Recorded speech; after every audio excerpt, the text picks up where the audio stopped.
So we're here to talk about property-based testing. The people on the back, can you read what is written here and read this? Yes, fine, thank you. So, what is a property? Who here does tests today? Who here, raise your hand if today you do tests in your code. Okay. To everyone else, this will be a little bit awkward in the beginning, but do stay. What is a property? What is a property? Someone? Had? A predicate. Oh, that's the first time I have this answer. A predicate. There will be typos. There's something in there is, for the purpose of this talk, I'll use the very false definition that a property is something that is always true. This is a lie, but let's go with that lie for now, okay? When I say this, people usually ask, okay, so what is an invariant? And what is a tautology? Well, it's something that is always true, right? It all depends on context. A tautology is always true. There is no context to it. You descend downwards. That's a tautology. That's always true. If you were not going downwards, you would not descending. That's by fiat. So this seems useless now, but I'll go back to this later in the presentation. So the whole idea of property-based testing is testing things you think are always true into your code, okay? So it's kind of a bet. Property-based testing is kind of a bet. It's like insurance. You bet that your apartment will be on fire this month. And the insurance company bets that it won't. And you're happy to lose that bet. Okay? Property-based testing is exactly that. Okay? The whole idea behind it is that you try to push something, you try to describe in the formal way, we will see this together a little bit further in code. You try to describe something that you think is always true in your code, and the framework tries to find a counterexample, tries to prove you false. Okay? So, hi everyone, I'm Romeu. You can find me on Twitter at Malxamef, and I also happen to organize a little conference in Paris that you should come to. I'm this dude here, this douchebag here that you can find on Twitter. So,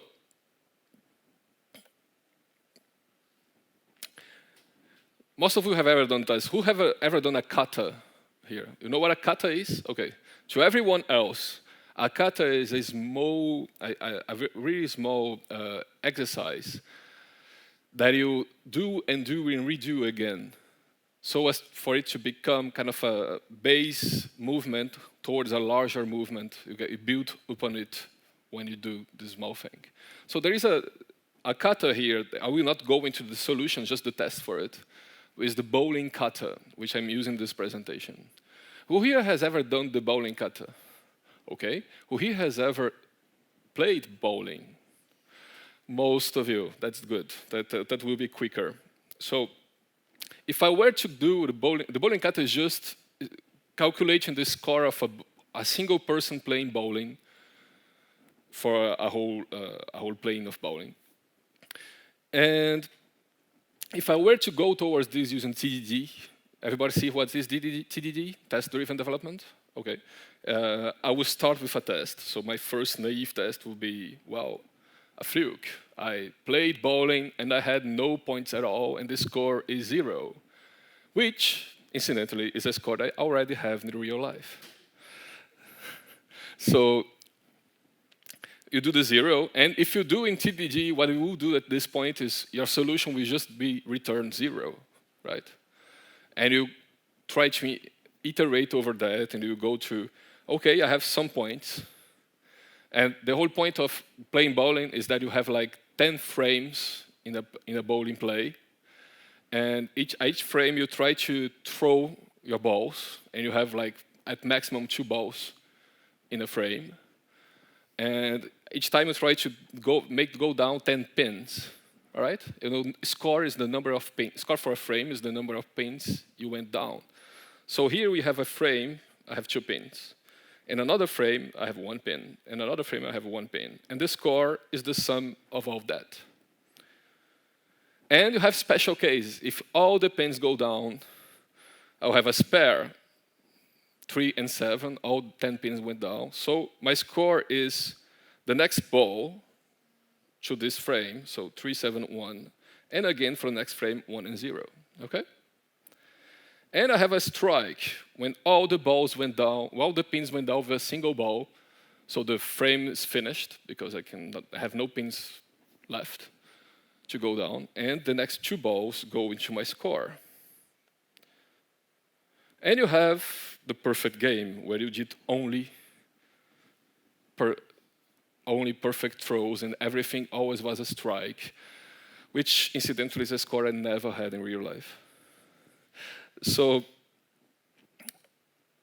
thing is, who would have that test coverage? So raise your hand if your tests today resemble this.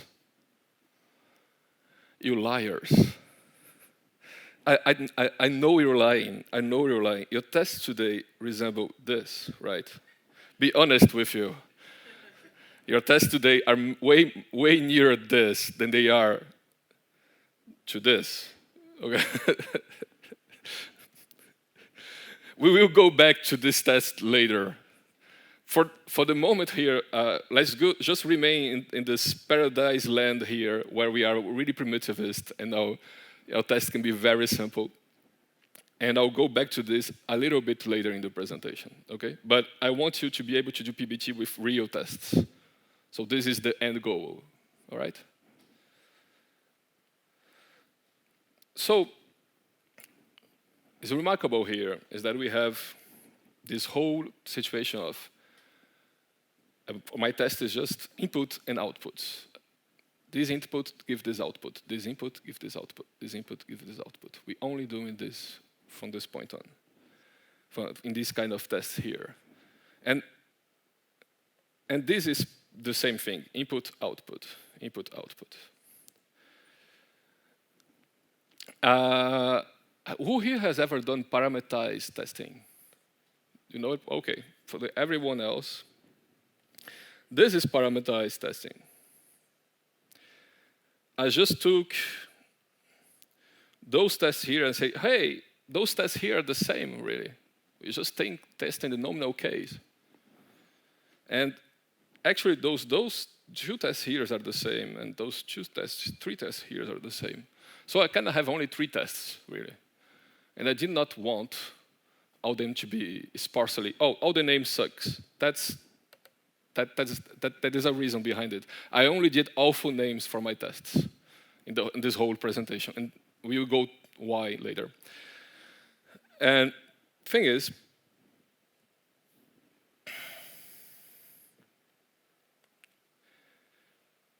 I started to put them together. I say I can pass these inputs here as parameters to a test. But when I do this, I could just pass as parameters my balls thrown and my score, right? But if I do that, then easily I could put all my tests in a single test. And then it's not very useful anymore. I would just compress all the tests together and they lose meaning. I am losing something when I do that. It's just putting everything together in a single test. So what I usually do when I do parameterized testing is that I only pass one thing in parameters. Either one of the inputs, I leave at least one thing fixed either one of the inputs or the output is fixed. In this case, I parameterize the inputs but left the output in the test itself. So when I do this, what I have to write here is a behavior. I went from input, output to inputs, behavior. And the nature itself of the test just changed. Okay? The nature just changed. This test is not the same anymore. Because in this test here, just pretend you never played bowling. How much time would it take to infer the rules of bowling just by reading those tests? It would take time. It would take time because you would have to read this and try to understand what does it mean, what does this example mean. And that's why I wrote very bad test names. Because usually when I say this, people say, oh, you just have to have better test names, right? But the thing is, you cannot rely on your names all the time. There is a subjectivity to those names, and your good name is a bad name to someone else. That's why I put you in the situation where the name was bad already. Okay? Names are good. I'm not saying you should not name things. Don't take as a as a takeaway from this presentation that you should not name things in the best way you can. You should. You totally should. But you cannot rely completely on names. And as soon as you accept that, then this is archaeology. And you're doing that archaeology all the time. If you do code for a living, you're doing that archaeology all the time. Who here really thinks you know all the business rule of your code? Right? Not a single hand up. That's always the case. Nobody is crazy enough to think that. And so at some point, it's not a matter of if, it's when. At some point, you will do archaeology. You will try to find your business rule by reading your tests, if you have tests. And it will begin by looking, oh, what those inputs have in common, what they have different. What does this mean? And here, I try to help. I could have put 4, right, in my test. I tried to put the sum to show people there was something going on, right? So people still have to read this and try to understand what's happening. Here, I went from input to output, from inputs to behaviors. What is happening here is that in this line, I described the business rule. You don't have to infer anymore what is the business rule. It's just describe it in the test itself. And that's neat. That's very neat. Does it still have problems? Do you see problems with this test here? So there's several problems. Do you see any? Sorry?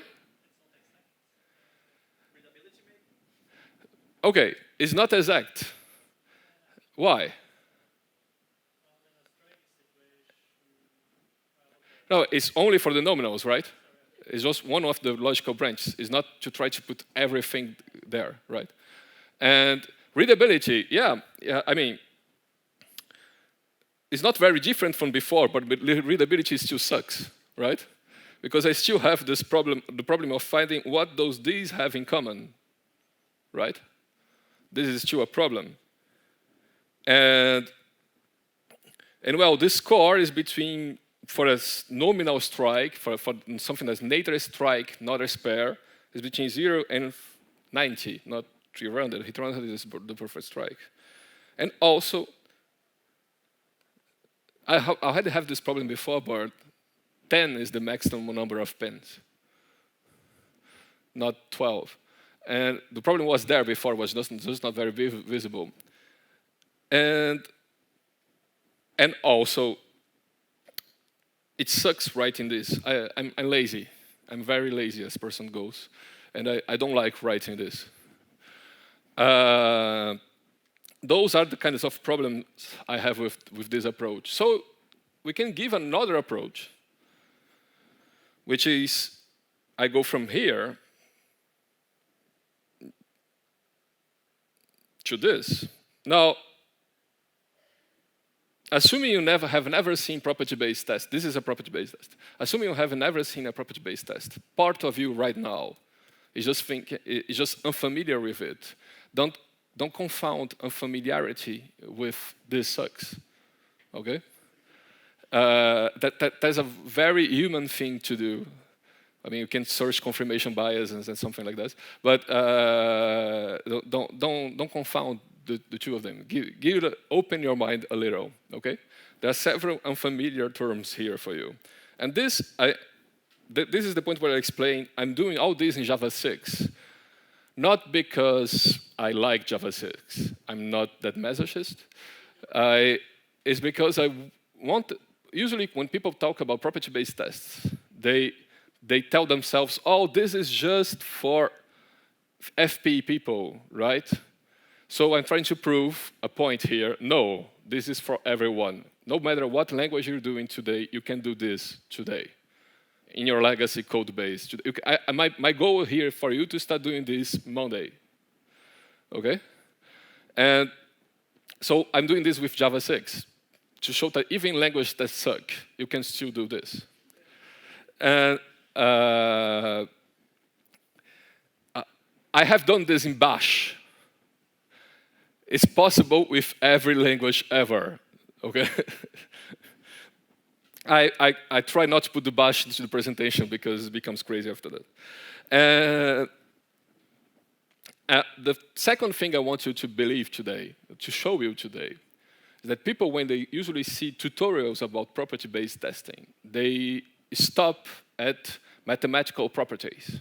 I mean, usually you have those examples, horrible examples, I hate those examples, where they try to put property-based tests around the sum, the addition operation, and tells you, okay, you can test for associativity and commutativity, and it's all awesome.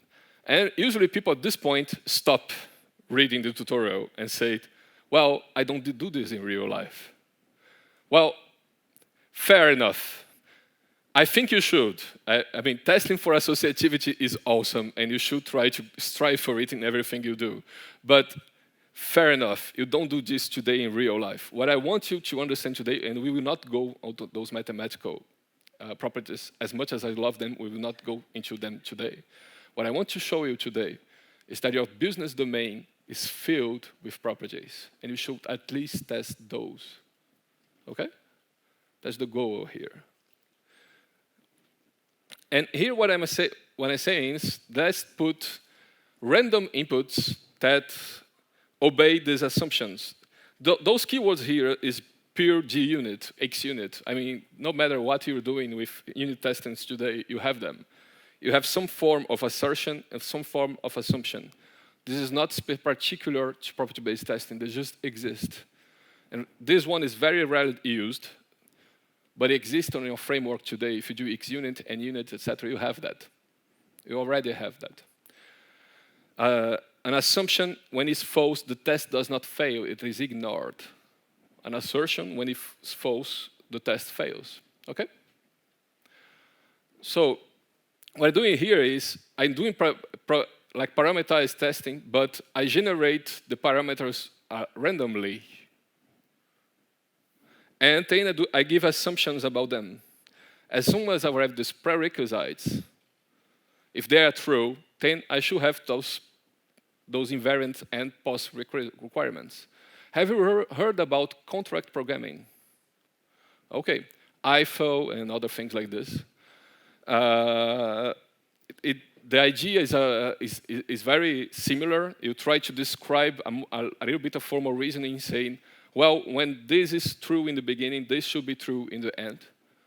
But in contract programming, you're doing this with your code. Here, you're doing this with your tests. And even if I'm never showing the code for the bowling, it's actually awful code. You don't care.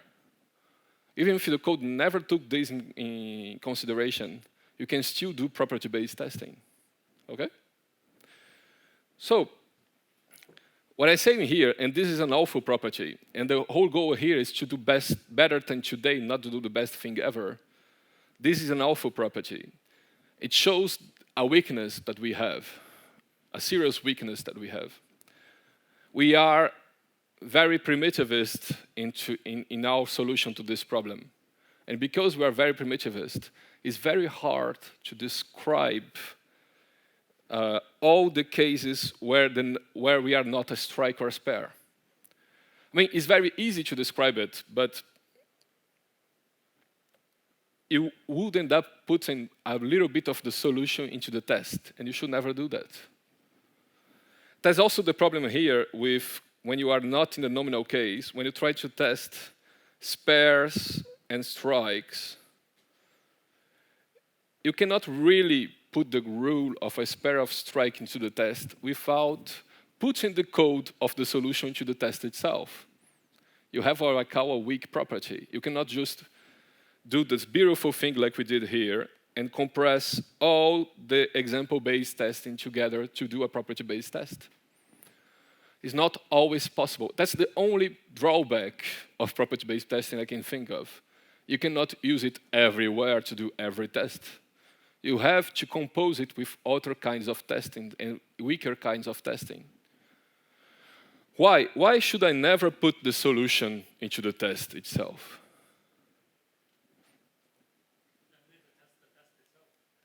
Yes, because now I have a tautology. I'm testing that the program has the same behavior as itself. Well, friends, the program will have the same behavior as itself. You can trust that. You don't need to test that one. So you don't want to put the solution code into the test. Tests should never roam in the domain of solutions. It should only roam in the realm of problems. Code can roam in the domain of solutions and problems. I don't care about that, but tests should remain in the domain of problems. You're describing a problem, a behavior. You're not describing how to do it. Because as soon as you start describing how to do it, you're finished. You're tautological. It's always true. And to avoid that, we'd end up creating those tests that, okay, just describes a behavior here. And what I start seeing here is a pattern. Every time I try to do my test, I say, oh, I want things between this and this size, and I want to have at this number of balls thrown. And it appears in all my tests. What I'm seeing here is that property-based testing showing me that I have a value type that is not created. That's the goal. That's the denunciation. Every test helps you reason. That's the goal of testing, helping you reason about code. And to test is to reason. When I try to convince people to do TDD, I'm not hoping that TDD will be a miracle and will give them the best code ever, or will give them a good design by itself, or even a sound design by itself. It won't. But just by doing normal tests, just by doing this test here, if the person does this, just this, there are huge amounts of problems with code that will become harder to do. Will become the lazier path will be not to do them, and so people will stop doing them. Have you ever read code that has a single class that should be 50 classes? Have I ever had that? If that person did TDD, it would be so boring to do this, that the person will end up creating several classes. Maybe it will not be perfect. Maybe it will still be very bad code. But it won't be that bad. That extreme will not be done anymore, because it will be the harder thing to do. You change the economies of what is hard to do and what is easy to do when you do that. So, when you do property-based tests, primitivism itself becomes harder to do, becomes more expensive, because you end up having to repeat all the constraints of all your value types all around your tests. And the pattern keeps emerging, and you keep seeing, I have a problem with my design. It will not solve all the problems of primitivism ever, but several of them will become more expensive. And that's a good thing. Test influences design, and I always have people saying, oh yeah, but I don't want to change my design just for my tests. But the thing is, the goal of design is to making code reasonable. And the goal of tests is to reason about code. So the duality of test and design is always there. Something that makes a code more easier to test is something that makes the code easier to reason, even if the reason afterwards is just reading. Okay. So, what you end up saying is, okay, that's fine and nice and all, but my code is not like this, Romeu. You're saying in the beginning yourself. This is not my test. Those are not my tests. My tests are like this. Now, I assume every one of you has understood, just by reading it, it should be obvious to everyone. The single line that has any importance in this test is this one, right? Right, I mean, it's obvious. All the other lines are there. I just needed to create, I needed to test, it's just single Boolean I'm testing. I needed to test that a prescription I gave is lethal, right? So I create a lethal prescription for a patient, okay? And to test the lethality, I just create a dosage, a very high dosage, and everything else, all the other inputs, are there just because to create that prescription, well, there are several mandatory fields, and I had to put something on those fields, right? Does that sound familiar? Okay. Thing is, some of you may say, oh, no, Romeu, but I can do this more, I can do a prettier version of this, right? I can have fixtures. I can do at least a builder pattern, right? It could be less ugly than this. I agree. I agree completely. You could do this less ugly, but it would not make the problem go away.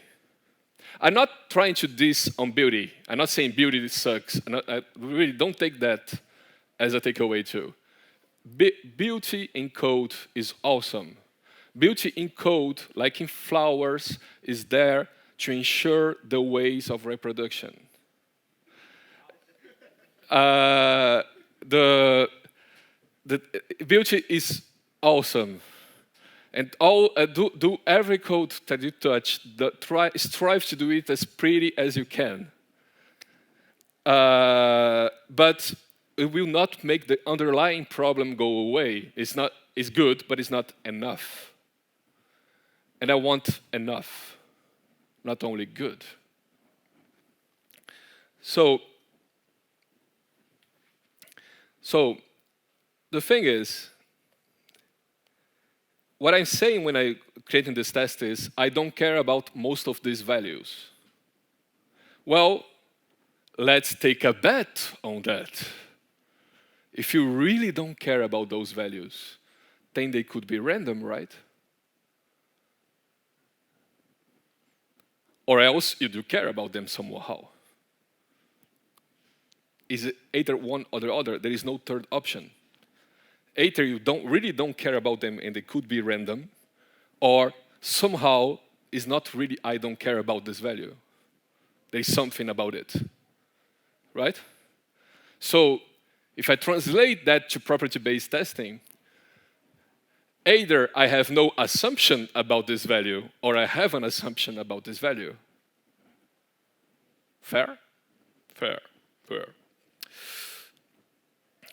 So there is a problem about this. I cannot really make, you're feeling there is a problem here. Here, I just saying, give me lists of integers. Well, the framework has a generator to generate random integers, so I don't need to worry about that. But we are doing Java 6 here, right? And in Java 6, when I did this, I create several objects myself. This is my code base objects. There is no random generator for those objects into my frameworks. The frameworks don't even know those objects. So who here does F# or Haskell in production? I hate you. I don't really hate you, I just envy you. But to everyone else, those 3 persons here are not, that part is not for them, but to everyone else, to all the rest of mankind, you kind of need a way to generate those objects, right? Yourself, by hand. Fear not. I have you covered. So,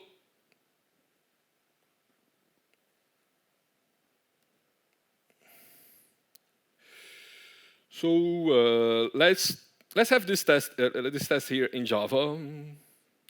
This is an alpha, like almost everything in this code base I created here is just alpha code over alpha code over alpha code. This is an alpha Java 6 code to test GPS coordinates, right? There are several problems with this code. Can you find me one?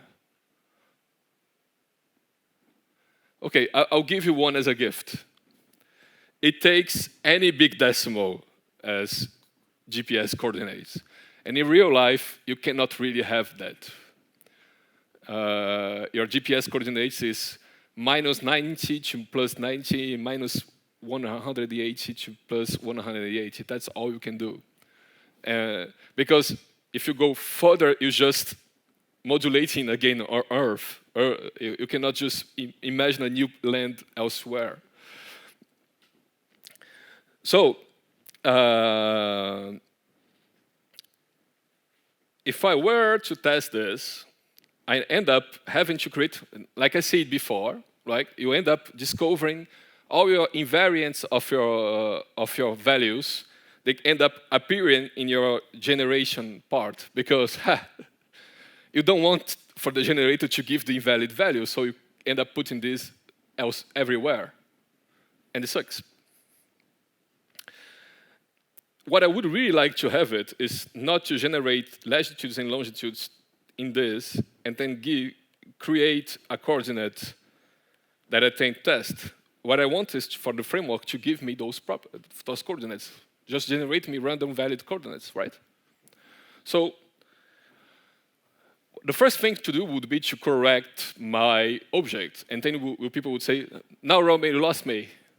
I cannot really correct all my objects and pay all my techno debt to start doing my test today. And my goal here is for you to do this Monday, right? So let's go awful.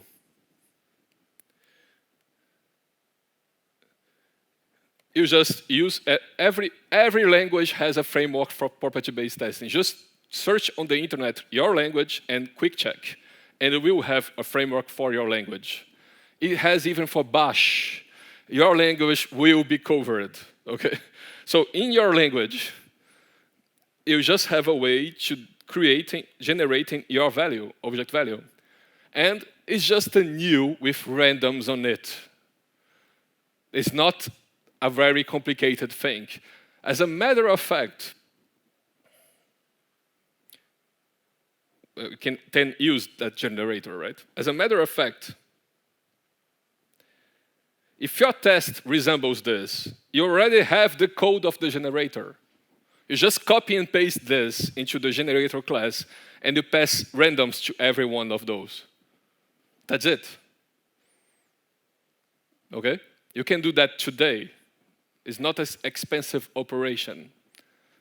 Or you can use F# or Haskell, but okay. Anyway.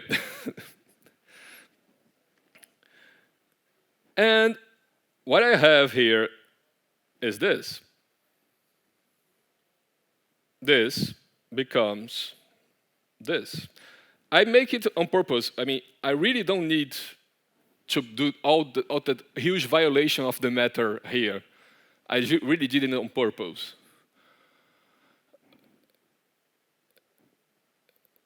There are two lines that are important for me here. This should be high, means this is little, okay? That's my whole test. So what I said here is, well, generate me prescriptions, and as long as the dosage in the prescription is high, I should have this problem. This is blatantly false. I am wrong when I do those tests. Because if I have a low dosage, and I tell you, take this 40,000 times in a day, I will still kill you, right? But I had a bad assumption about the test itself, and my tests were in the bad assumption. And you are doing this today. You don't understand fully all your business rules everywhere. That's impossible. Nobody does in your whole enterprise. Nobody has the whole science of all your business rules in their head. So at some point, you will have that kind of bug. The bug that is not in the code, that is just in your head. The bug about misunderstanding the business rules themselves. This will happen. Okay? Okay. So, when I execute this test, strangely, it is green. Yay. When I execute this test, sadly, it will go red. That's it. So, it could go green. That's the first point. People usually doubt property-based testing because they say, hey, that's random, right? You're asking me to test with random input.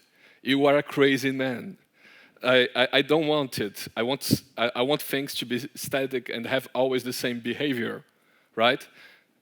Fair. I'll try to convince you that it's better to test with random, but there's a fair fear to have about this approach.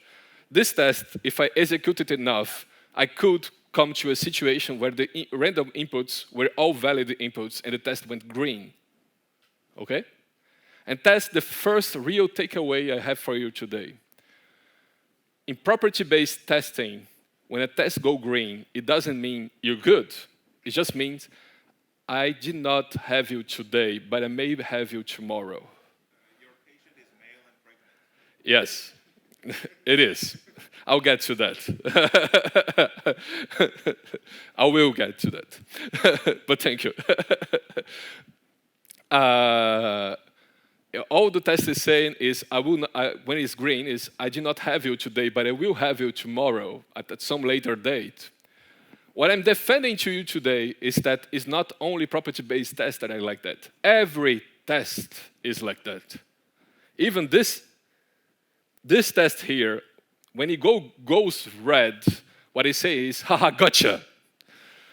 And when it goes green, what it says is, I did not manage to have you today, but I can have you some other day.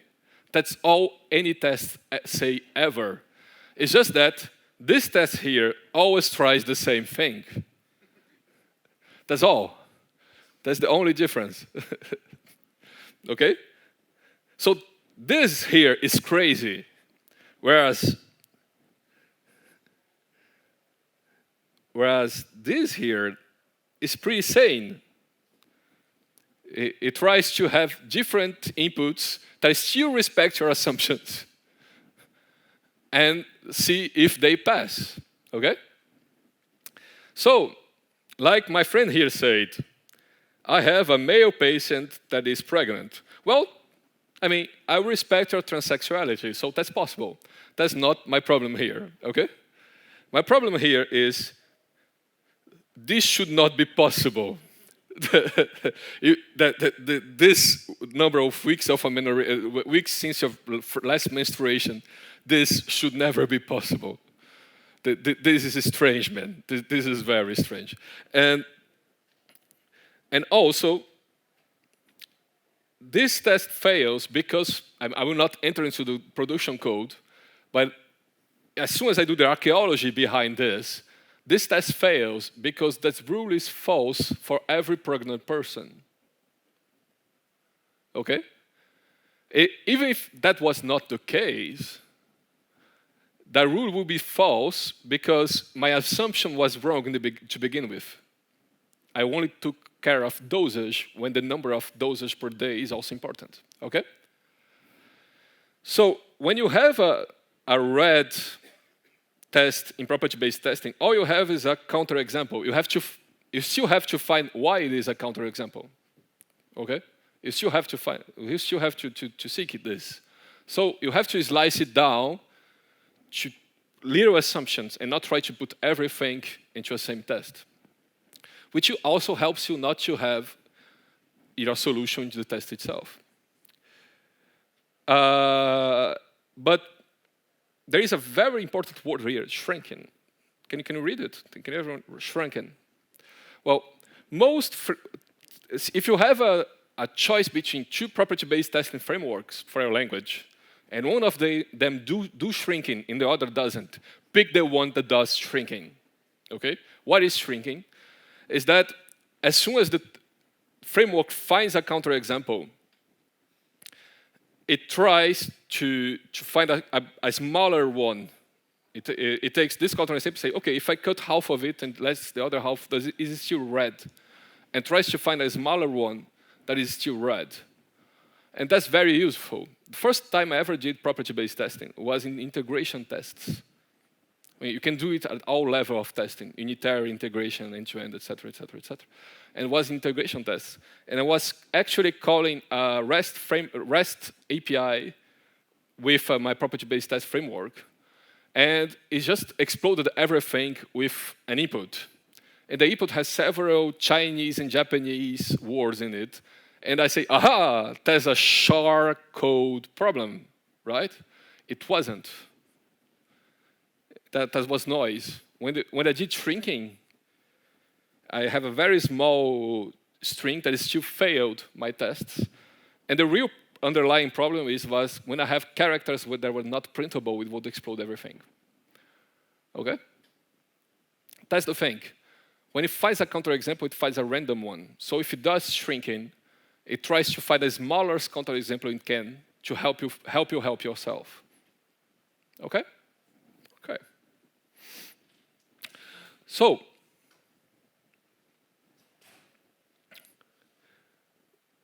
thing is, what I show you here is two users I have for property-based testing. I have 4 main users myself for property-based testing when I do code. And I use those a lot. And I try to convince you that you should use them.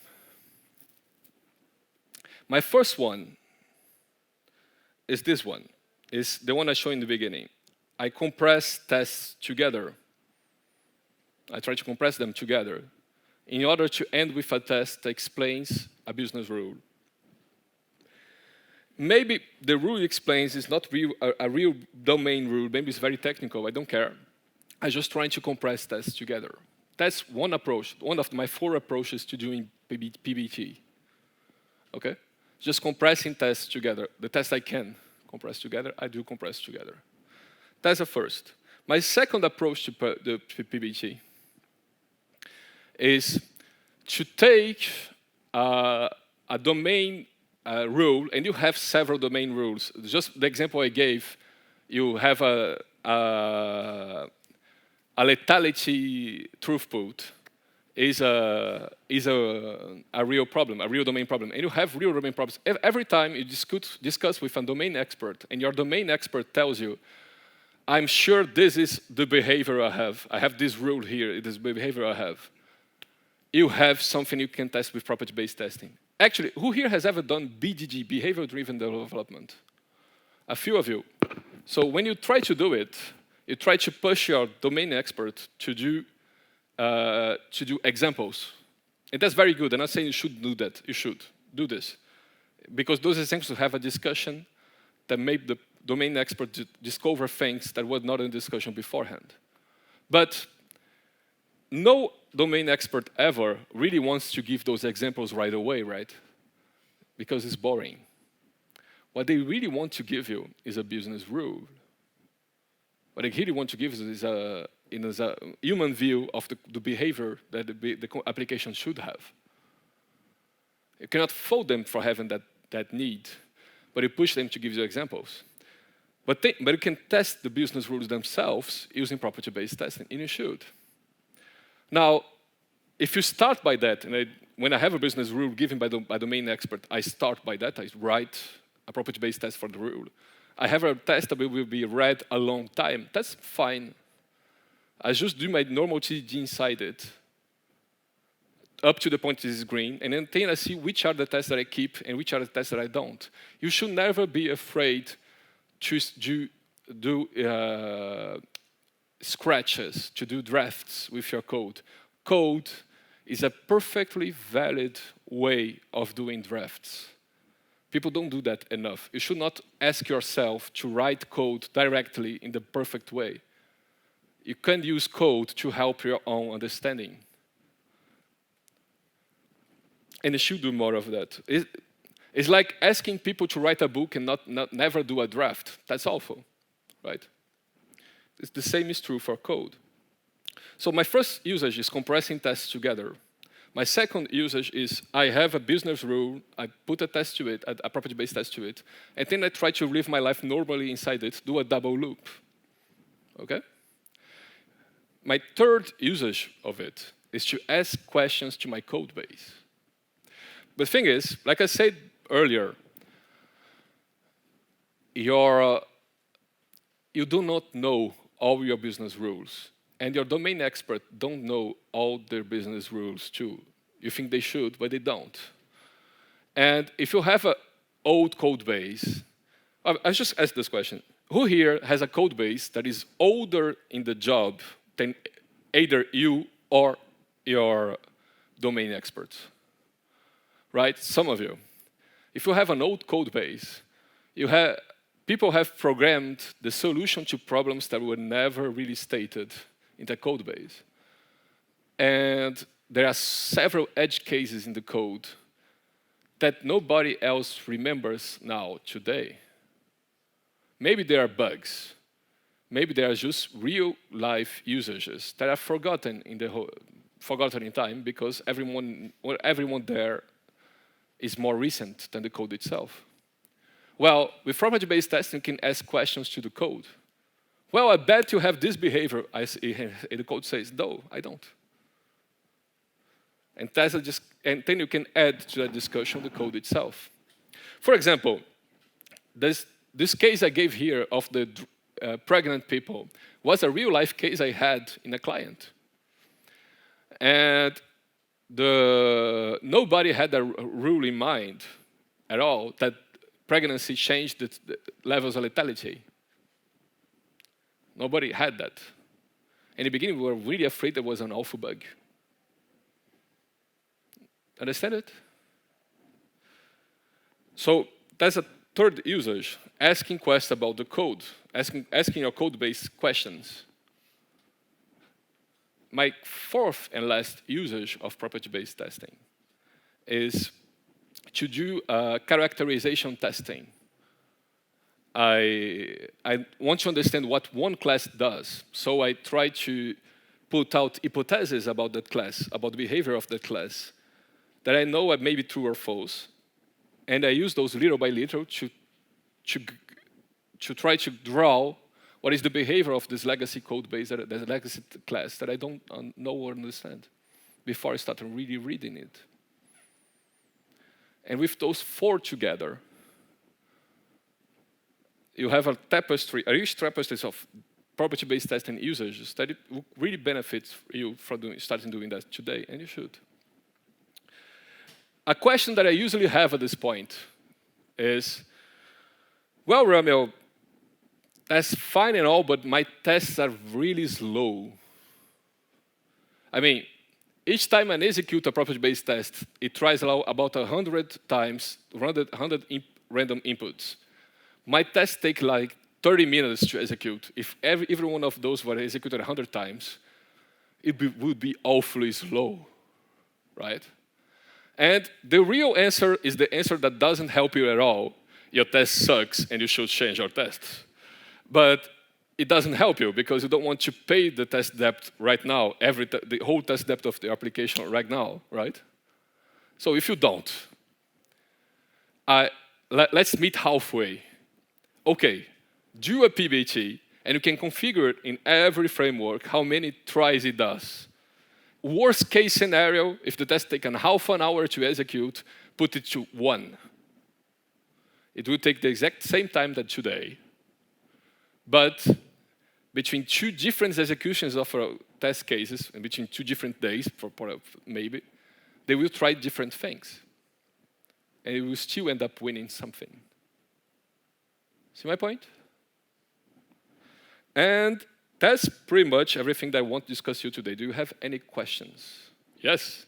I do. I sort of understand that this is basically like a smarter fixture, which tries harder to get a red light. But it's not really fixed. once you get a red light, you recommend getting that specific test and write that as a Yeah. And that joins a question I usually have too, which is, what does it? His question is, once I have the red light, do I create a test for it? And yes, the answer is yes. You should create a test for it. Maybe we erase it somehow afterwards. I'm not religious against erasing tests. I erase tests a lot, but some people will say no, you keep forever. Well, that's your choice. To teach their own. But a question I usually have is, well, what is I use continuous integration, right? So with continuous delivery, each time I push a new version, my test that is executed and the version goes into production or into another scope. Or there is a new version that is done with my tool or something like this. What if, is it random? What if I'm building, when I do it in my machine, is green, and when it goes into the pipeline towards building a new version, it becomes red. What do I do then? Right? And my usual answer to that is, what would you do if you did not do PBT, you know it would be green, and while it is building the new version, someone from QA comes and say, hey, I have found a bug. Well, you can do only 2 things at that point. Either you stop everything and say, we have to correct this. Or you say, well, let's put this into our backlog and deliver. And it's the same thing for PBT, right? You either say, okay, let's correct this, or you put this in your backlog and you deliver. It's one or the other. Any other questions? How should we handle all the stuff that is, well, mostly okay, but there is, very hard to even know what domain rules are. Yes, of course. It's very hard to know what domain rules are, but that's my, usually someone else gives you your domain rules. But that's why I have these 4 approaches. That's one of the 4, knowing the domain rule. You can always try to at least compress the tests together, and something will go out and you try to recognize what it is. I was thinking also about, let's say you have this, is a lethal test. Sorry? You have this drug test that says, is it lethal or not? Yeah.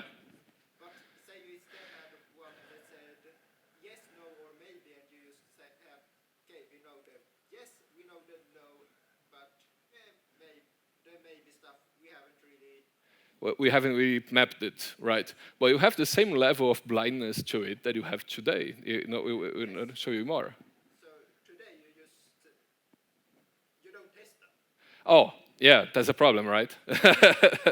Yeah. If you if you really don't want to test them in passive property-based testing, then you have a clear separation there where things go into assumptions, right? I assume I don't have this. Yeah. Can you use the tools to create fixtures from counterexamples? Oh, yeah, that's a very good question. Do you have any tools to create the fixtures automatically from the counterexamples I get? It all depends on the language itself, okay? One of the things I love about Clojure and Lisp really is that the error message I get from my property-based tests is already my test. So I just copy and paste it, and yay! Unfortunately, you don't do Lisp, right? Who here does Lisp? Oh, I love you guys. So, for everyone else, it really is really language dependent. I don't have that for all languages at all. So for some people, for a lot of people, it remains that boring part of, okay, I transformed this feature into a test case, right? A very small number of languages, Haskell or things like this, do memoization. So they enhance the probability of if something went red, you have a higher probability of having it again the next time you execute. So just to spare you the bother of. What I found easier to do in real life is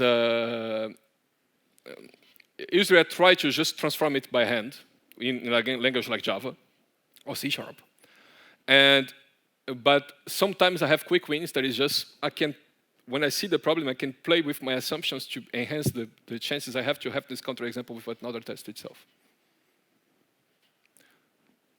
All right, do I have any other questions? Oh, thank you, people.